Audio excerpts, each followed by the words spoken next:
யோனாவினுடைய ஊழியத்தை பற்றி சொல்லப்படுது. நினிவே மக்களுடைய மனமாற்றம் பற்றி 3ஆம் அதிகாரத்திலையும் 4வது அதிகாரத்துல பெரிய ஒரு அதிர்ச்சியான ஒரு நியூஸையும் யோனாவுக்கு அளிக்கப்படுது. எப்படின்னா, நினிவே மக்கள் யோனாவினுடைய பிரசங்கத்தினால மனம் திரும்பிட்டாங்க. அரசன் முதல் அங்கிருந்த ஒவ்வொரு சிறு குழந்தைகள் வர மனம் திரும்பிட்டாங்க அப்படிங்கிறது. இந்த செய்தி மகிழ்ச்சியான செய்தி. அதுவும் மற்ற எல்லாரை விடையும் அங்க போய் ஊழியம் செய்த யோனாவுக்கு பெரிய ஒரு மகிழ்ச்சியான செய்தி. ஆனா யோனாவினுடைய செய்தி மூலமாக மனம் திரும்பின மக்கள் அவர்களை பார்த்து மகிழ்ச்சி அடையக்கூடிய யோனா மகிழ்ச்சி அடையாம அதிர்ச்சியாக காணப்படுகிறார். அவர் பெரிய ஒரு அதிர்ச்சியோடு கூட அதை பார்க்கிறார். ஜெபிக்கலாம். எங்கள் அன்பின் நல்ல கர்த்தாவே, ஆசீர்வாதமான நல்லொரு நாளை தந்து இந்த நாளிலும் யோனாவுடைய வாழ்க்கையை குறித்து கர்த்தாவே நாங்கள் சிந்திப்பதற்கு நீ தந்த இந்த நல்லொரு பாக்கியத்திற்கு நன்றி செலுத்துகிறோம். இப்பொழுதும் நாங்கள் சிந்திக்க போகின்ற இந்த வசனத்தின் பிரகாரமாக என்ன எங்களோடு கூட பேச போகிறீரோ அதனை பேச முயற்சிக்கிறேன். காத்து வழி நடத்துங்கப்பா, வேலைப்படுத்துங்க. இயேசு கிறிஸ்துவின் நல்ல பிதாவே, ஆமென். யோனா எல்லாருமே ஒரு மனம் திரும்பிட்டாங்க அப்படின்னு சொன்னா சந்தோஷப்படுவாங்க. ஒரு ஊழியக்காரங்க எங்கேயும் போய் ஒரு ஊழியத்தை பண்றாங்க, அந்த ஊழியத்தின் வழியாக ஒரு மன திரும்பத்தில் ஏற்பட்டு மக்கள் மனம் திரும்பிட்டாங்க அப்படின்னு கேட்டா சந்தோஷப்படணும். ஆனா இங்க யோனா என்ன செய்யறாருன்னா, சந்தோஷத்துக்கு பதிலாக ரொம்ப சங்கடத்தோடு கூட, ஒரு எரிச்சலோடு கூட, ஒரு கோபத்தோடு கூட காணப்படுறாங்க. இங்கே 1 முதல் 6 வரையில வசனத்தை வாசிக்கும் பொழுது இந்த இவருடைய வருத்தத்திற்கு இவருடைய ஒரு கடும் கோபத்திற்கு காரணம் நினிவே மக்களுடைய ஒரு மனமாற்றம். நினிவே மக்களுடைய மனமாற்றம் தான். அதற்கான யோனாவுடைய ரியாக்ஷன் எப்படி இருந்துச்சு அப்படின்னு சொன்னா, ஒரு வித்தியாசமான ரியாக்ஷன். அவங்க மனம் திரும்பிட்டாங்கன்னு கேட்டு இவருக்கு என்ன ஆகுதுன்னா பெரிய ஒரு அதிர்ச்சியா இருக்குது. அந்த நியூஸே இவருக்கு பெரிய ஒரு அதிர்ச்சியா இருக்குது. அதை கேட்டு இவருக்கு பெரிய ஒரு எரிச்சல் வருது, கோபம் வருது, கடும் கோபமா இருக்குது. இதெல்லாம் வாசிக்கும் பொழுது நமக்கே ஒரு டவுட்டா இருக்கு. என்னடா இவன் ரொம்ப நல்ல மனம் திரும்புவது தானே இவன் இவ்வளவு கஷ்டப்பட்டான், திரும்ப இங்க ஏன் இவனை மனம் திரும்ப சந்தோஷப்பட வேண்டியதானே, எதுக்கு இவ்வளவுக்கு அங்கலாய்க்கிறான் அப்படின்னு சொல்லி நமக்கு தோணும். அப்படி நம்ம யோசிக்கும் பொழுது, இதை வாசிக்கும் பொழுது முதலாவதாக அவனுக்கு விசனமா இருந்துச்சு. எது அப்படின்னு சொன்னா, ஆண்டவர் மனம் திரும்பிய மக்களுக்கு கிருபை அளித்தது அவனுக்கு விசனமா இருந்துச்சு. இரக்கம் பாராட்டினது அவனுக்கு விசனமா இருந்துச்சு. அவங்களை அழிக்காம விட்டது, அந்த மக்களை அழிக்காம விட்டது இவனுக்கு விசனமா இருந்துச்சு. 2வது பார்த்தோம்னா, யோனாவுக்கு ரொம்ப கோபம், பயங்கரமான கோபம், கடும் கோபம் இருக்கு. ஆண்டவர் நினிவே மக்களுடைய மனமாற்றத்திற்கு அப்புறமாக தன்னுடைய கோபத்தை மாற்றிக்கொண்டார் அப்படிங்கிறது இவனால அங்கீகரிக்க முடியல, இவனால ஏற்றுக்கொள்ள முடியும். ஏன் இப்படி பண்ணலாம், எதற்கு இவர் மனதை மாற்றிக்கொள்ள, ஏன் இவருடைய கோபத்தை அவங்க மேல காட்டாம இருக்கிறார், ஏன் அழிக்காம இருக்கிறார் அப்படிங்கிறதான பெரிய கொஸ்டின். ஆனா இவனுக்கு என்ன வேணும், அழிவு வேணும். ஆனா யோனாவுக்கு கோபம், அதுவும் கடும் கோபம் அப்படின்னு சொல்லப்படுது. ஆண்டவர் சிந்தைக்கும் யோனாவுடைய சிந்தைக்கும் பெரிய ஒரு வேறுபாடு காணப்படுது. என்னன்னு சொன்னா, ஆண்டவர் பேர் இரக்கத்தை காட்டக்கூடியவர், யோனா கடும் கோபத்தை காட்டக்கூடியவராக இருக்கிறார். ஆண்டவர் எப்பேற்பட்ட பாவியானாலும் மன்னிக்கக்கூடியவர். ஒரு மன திரும்புதல் ஏற்பட்டுட்டா பழைய எல்லாவற்றையும் தூக்கி எறிஞ்சிட்டு அவன் அப்படியே புதிய சிருஷ்டியாக எடுத்துக் கொள்ளக்கூடியவர். ஆனா யோனா அப்படி இல்ல, மனுஷனுடைய அந்த சுபாவத்தை காட்டுகிறார். நம்ம எலியா எடுத்துக்கிட்டோம்னா, ஆகாபரசனோ மக்களோ அவங்க மனம் திரும்பலன்னு சொல்லி இவர் என்ன செய்யறாருன்னா, வருத்தம், சோர்வு, அதனால இவர் என்ன செய்யறாரு, அதை மேற்கொள்வதற்காக ஒரு நிழலை தேடி செல்கிறார். அப்படிதானே, நிழலை தேடி செல்றார். ஒரு நிழல்ல போய் ஒண்ணு இருந்து அந்த வருத்தத்தை, அந்த ஒரு அங்கலாய்ப்பை, அந்த ஒரு விதமான வேதனையை சகித்துக் கொள்வதற்கு, அதை கொஞ்ச நேரம் உணர்ந்து கொள்வதற்கு, என்ன செய்வது என்று யோசிப்பதற்காக ஒரு நிழலை தேடுகிறார். ஆனா யோனாவை எடுத்து பாருங்க, நினிவே மக்களுடைய மனமாற்றத்தை அறிந்து கொண்டு இவர் என்ன செய்றாரு, ஒரு விசனத்தோட, ஒரு கடும் கோபத்தோடு கூட, ஒரு எரிச்சலோடு கூட யோனா என்ன செய்யறாருன்னா நிழலை தேடி செல்கிறார். ரெண்டு விதமான கேரக்டர், அப்படிதானே? நிழலை தேடி கொடுக்கிற ரெண்டு விதமான கேரக்டர். ஒருத்தர் மன திரும்பியே நினைச்சு நிழலை தேடி செல்றாரு. இனி ஒருத்தர் என்னன்னா மனம் திரும்பிட்டாங்கன்னு சொல்லி கோபத்துல நிழலை தேடி செல்றாரு. 5 முதல் 6 உள்ள வசனத்தை பார்க்கும் பொழுது இங்க சோகத்தோடு இருந்தவர் சொகுசான நிலையை தேடுகிறார். யாரு? யோனா. யோனா சோகத்தோடு இருக்கிறார். ஏன்னா மனம் திரும்பிட்டாங்க. நினிவே மக்கள் மனம் திரும்பிட்டாங்க அப்படிங்கிறத சோகம், கோபம் இதெல்லாம் இருக்குது. அதனால அவர் என்ன செய்யறாரு? வருத்தத்தோடு கூட பட்டணத்துக்கு வெளியே போய், பட்டணத்துக்கு எதிர்ப்புறமாக ஒரு குடிசையை போட்டு, ஒரு பந்தலை போட்டு அங்க இருக்கிறார். அங்க எதுக்காக இருக்கிறார்? யோனா எதற்காக அங்க இருக்கிறார்? நினிவே மக்களுடைய எதை பார்க்கிறீங்க? அழிவை பார்ப்பதற்காக, அப்படிதானே? இவர் என்ன செய்யறாருன்னா நினிவே பட்டணத்துக்கு சம்பவிக்க போவதை பார்ப்பதற்கு அவருடைய எதிர்பார்ப்பு என்னன்னு பாருங்க. நினிவே பட்டணம் அழிக்கப்படணும், நினிவே மக்கள் சாகணும். இப்படிப்பட்ட நப்பாசையோடு கூட தனக்கு நிழல் தரும் ஒரு பந்தலை போடுகிறார். அப்படின்னா எதிரில் ஒரு ஒரு ஒரு பட்டணமே அழிய போகுது, அதை சந்தோஷத்தோடு கூட இருந்து பார்ப்பதற்காக நிழலை போட்டு ஜம்முன்னு உட்காந்துருக்கிறார். அவங்க அழிக்கப்பட போறாங்க. நம்மள பலர் அப்படி தானே? ஒரு சண்டை எங்கேயும் நடக்குது, இல்ல ஏதோ ஒரு பிரச்சனை எங்கேயும் நடக்குது, இன்னும் டிராவல் பண்ணி போறோம். ஒன்றும் இல்லை, இப்போ காலையில் வரும்பொழுது கூட திருப்பங்கள் அந்த ஃப்ளைஓவர்ல ஏற்படுது ஒரு பெரிய லாரி. அது என்ன லாரின்னு தெரியல, வாட்டர் டேங்க் வருது, நல்ல பெரிய லாரி. அந்த ஃப்ளைஓவர்ல வந்து மேலே ஏறக்குள்ள அந்த ஃபர்ஸ்ட் எட்ஜில் இடிச்சு கீழே கவுந்து கிடக்குது. ஓகேவா? ஸோ அதை பார்க்கும்போது அவ்வளோத்துக்கு மக்கள் கூட்டம் ஃபுல்லா சுத்தி நிற்கிறாங்க. சிலர் போட்டோ எடுப்பதற்காக, சிலர் அதை பார்ப்பதற்காக. நாங்களுமே வண்டியில இருந்து போட்டோ எடுப்போம், காட்டுவோம் போய் அப்படின்னு சொல்லி. ஓகேவா? இந்த எண்ணத்தோடு கூட சிலர் வந்துட்டு அதை இப்படியே நினைச்சு இதெல்லாம் இல்லை தப்பு அப்படின்னு சொல்லி குறை சொல்வதற்காக பல எண்ணத்தோடு கூட இருக்கக்கூடியவங்க. யோனா எந்த எண்ணத்தோடு இருக்காருன்னா அதுல கோபத்தோடு கூட, எரிச்சலோடு கூட, அவங்களோட அழிவை பார்க்கணும், மரணத்தை பார்க்கணும் அப்படிங்கிற ஒரு ஆவலோடு கூட. எவ்வளவு நல்ல ஒரு பாருங்க அப்படி உட்கார்ந்து. அதுவும் சும்மா உட்காரல, குடிசை போட்டு, வெயில் பயங்கர வெயில், சூப்பரா குடிசைலாம் போட்டு தனக்கு தனல் கிடைக்கணும், நிழல் கிடைக்கணும் அப்படிங்கிறதுக்காக உட்கார்ந்து இருக்கிறார்.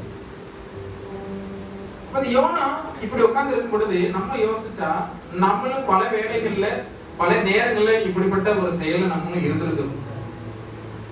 எங்கேயோ ஒரு இடத்துல சண்டை நடந்தாலும், எங்கேயோ ஒரு இடத்துல ஏதோ நடக்கும் பொழுது நம்மளுமே வேடிக்கை பார்ப்பவர்களாக நம்மளுமே இருந்திருக்கோம். நம்மளும் ஒரு விதத்துல யோனாவுடைய செயலை செய்திருக்கோம். அப்போ இங்க என்ன பார்க்க முடியுதுன்னா, ஒரு ஊழியக்காரன் ஒரு பௌதிகமாக ஒரு மனுஷன், சாதாரண மனுஷனை போல அங்க நிக்கிறான். அவனுக்கு ஒரு ஆதங்கத்தை இங்க வெளிப்படுத்துகிறார், சாதாரண மனுஷனாக. அப்ப இங்க பார்க்கும் பொழுது நான் சாகணும் அப்படின்னு நினைச்சுக்கிட்டு இருந்த யோனா அப்படிதான் விண்ணப்பிச்சுட்டு இருந்தார். அப்படிதானே? நான் சாகணும் அப்படின்னு சொல்லி விண்ணப்பிச்சுட்டு இருந்தது. இப்ப என்ன செய்யறது? பிறருடைய சாவை நோக்கி உட்கார்ந்து இருக்கிறது. வாய்ப்புள்ளவங்க சாவி, அதாவது ஒரு பட்டணமே அழிஞ்சு போகிறத பார்த்து உட்கார்ந்து இருக்கிறாரு. அப்ப தவறான ஆசையோடு கூட அந்த குடிசை நிழல்ல இருக்கிறார். யோனாவுக்கு இருந்த இந்த கடும் கோபம், விசனம் இப்போ எரிச்சலா அதிகரித்துக் கொண்டே இருக்குது.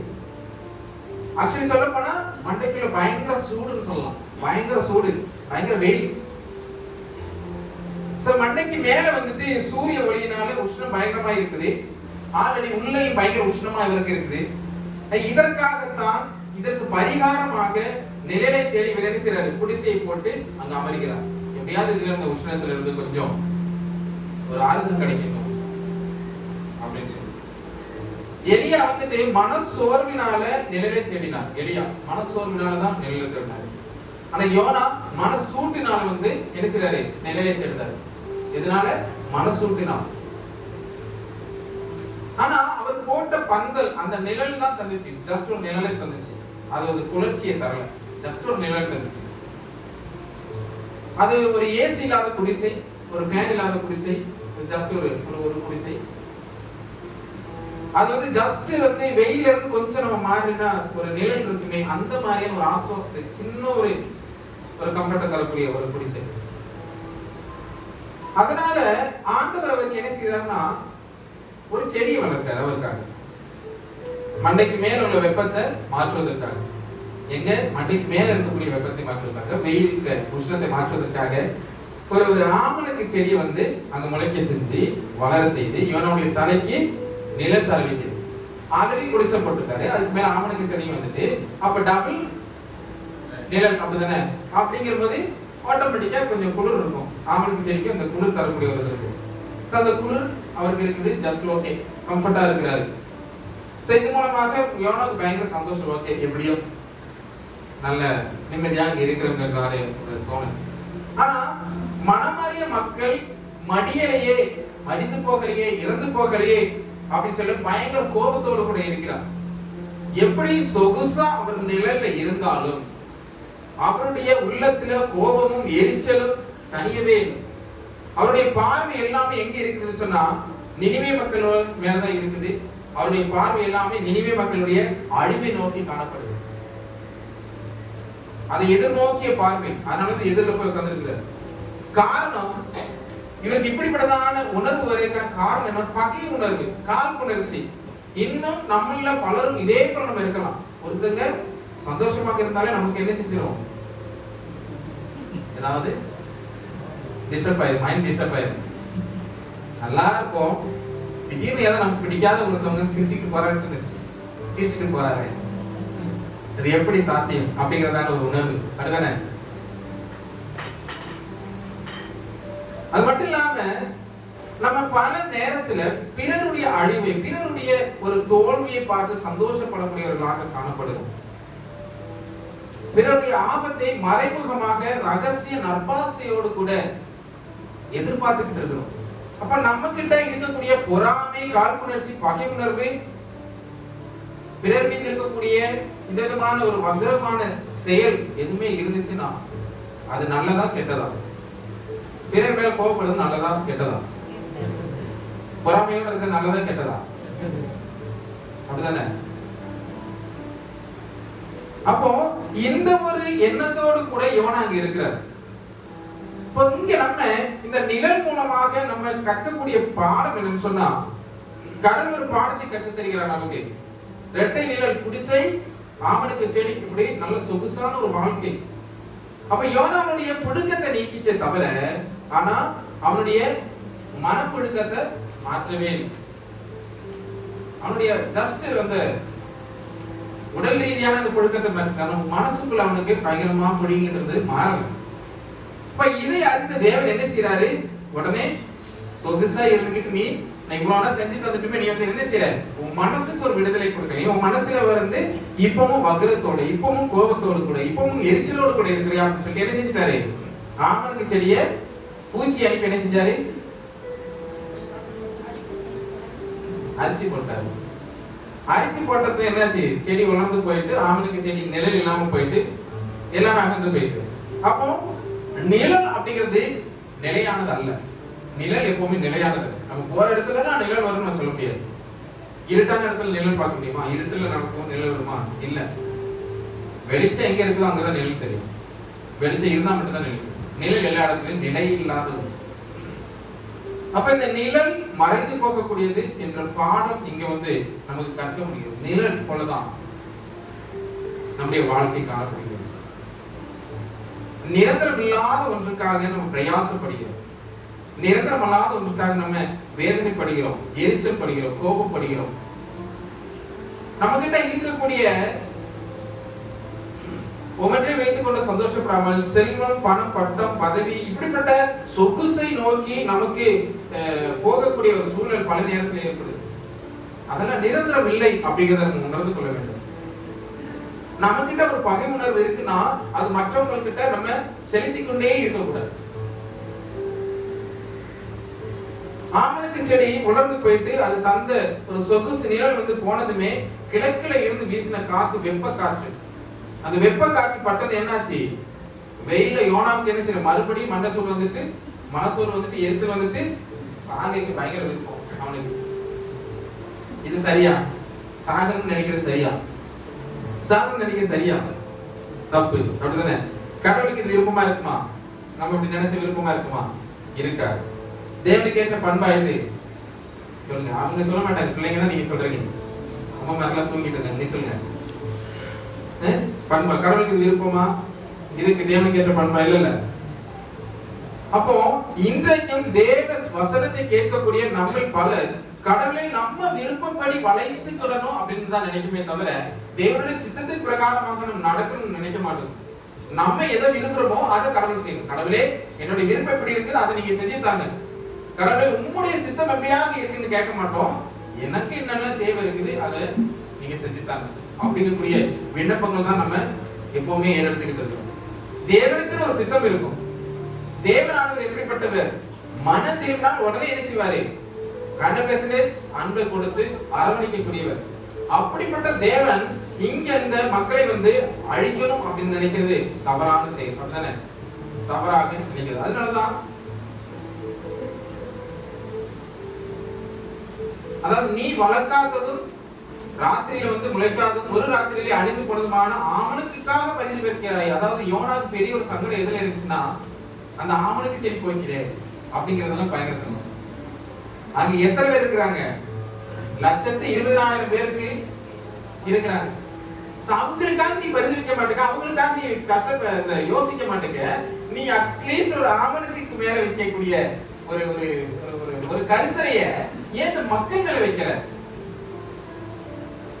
நம்ம என்ன செய்யறோம்? பல நேரத்துல ஏதோ ஒரு அற்பமான வெற்றி மேல நம்ம ஒரு ஒரு ஒரு கரிசனை வச்சுக்கிட்டு முக்கியமானது கரிசனை இல்லாம போயிடும். முக்கியமானது எது இருக்குதோ அதை விட்டுட்டு அற்பமானவர்களை தேடி போகக்கூடிய ஒரு உள்ளம், ஒரு சுபாவம் நமக்கு இருந்துச்சுன்னா அதை நிச்சயமாக என்ன செய்யணும்? மாற்றிக்கொள்ள வேண்டும். அதனாலதான் தேவனானவர் இங்க அவன்கிட்ட இந்த விதமான ஒரு வார்த்தை கேட்டார். வலது கைக்கும் இடது கைக்கும் வித்தியாசம் அறியாத 120,000 பேருக்கு அதிகமான மனுஷரும் அநேக மிருக ஜீவன்களும் இருக்கிற மகா நகரமாகிய நினிவேக்காக நான் பரிதபியாமல் இருப்பேனா? நான் இவ்வளவு பேருக்கு நான் பரிதபிக்காம இருப்பேனோ அப்படின்னு கேட்கல. நீ ஜஸ்ட் ஒரு ஆமணத்துக்காக நீ வேதனைப்படுத, நான் மக்களுக்காக வேதனைப்படுறேன், நான் அவங்களுக்காக யோசிக்கிறேன். நம்மளும் நிழலில் அமர்ந்த யோனா நினைச்சது நிறைவேறவே இல்லை. தேவனுடைய சித்தம் தான் நிறைவேறிச்சு. நம்மளும் அதே போல நம்ம எதை நினைச்சாலும் அது நடக்க. தேவனுடைய சித்தம் என்னவாக இருக்குது நம்முடைய வாழ்க்கையில அதுதான் நிறைவேறும். மனமாற்றம் அடைந்தவருக்கு மீட்பு அப்படிங்கிறதான அவருடைய திட்டம் அது நிறைவேறிச்சு. ஆனா யோனாவுடைய திட்டம் என்னன்னா இவங்க என்னதான் இருந்தாலும் மீறுதல் பிரகாரமாக நடந்தவங்க தானே, இவங்களை அழிக்கதான் செய்யணும் அப்படிங்கிறதான ஒரு வக்ரமான ஒரு அது நடக்க. தேவன் அப்படி இல்லை. தேவன் இரக்கத்தை காண்பிக்கக்கூடிய நம்முடைய தேவன் இரக்கம் உள்ளவர். அப்போ மண்டைக்கு மேல இருக்கக்கூடிய சூட்டை தவிர்க்க ஃபேன், ஏசி பலது காணும் நம்மளை குளிர்விப்பதற்காக. ஆனா இப்படி இருந்துகிட்டு நமக்கு இருக்கக்கூடிய சொகுசான வாழ்க்கை, நம்ம வாழ்க்கை இல்லாம சொகுசான வாழ்க்கை தான். இது கூட இல்லாத பலரும் இருக்கிறாங்க. இப்படி சொகுசு வாழ்க்கை வாழக்கூடிய நம்ம இந்த சொகுசு வாழ்க்கையில் இருந்துகிட்டு மண்டைக்கு உள்ள அதாவது நம்ம உடலுக்குள்ள இருக்கக்கூடிய சூட்டை எடுத்து போடலன்னா அது பெரிய ஒரு ஆபத்துக்குள்ளாக முடியும். ஆண்டவருடைய சித்தத்திற்கு நம்ம அர்ப்பணிக்கணும். தேவனுடைய சித்தம் என்னவாக இருக்கிறது அதற்குள்ளாக நம்ம கொண்டு போகணும். தேவனுடைய சித்தத்திற்கு தான் நம்முடைய விண்ணப்பம் இருக்கணுமே தவிர நம்முடைய சித்தத்திற்கு தேவனுடைய செயல் இருக்கக்கூடாது. தேவன் அவருடைய சித்தத்தை என்னுடைய வாழ்க்கையில் செய்யட்டும் அப்படிங்கிறத நம்முடைய விண்ணப்பமாக இருக்கணும். கர்த்தாவே உம்முடைய சித்தம் என்னவாக என்னுடைய வாழ்க்கையில் இருக்கிறதோ அதை மட்டுமே நீங்க செய்யுங்க, என்னுடைய சித்தம் அல்ல அப்படின்னு சொல்லி ஒவ்வொருவரும் ஜெபிக்கலாம். அதனை நம்முடைய வாழ்க்கையில் அப்ளை செய்து கொள்ளலாம். எவ்வளவு எழுதி நிற்கலாம் ஜெபிக்கலாம்.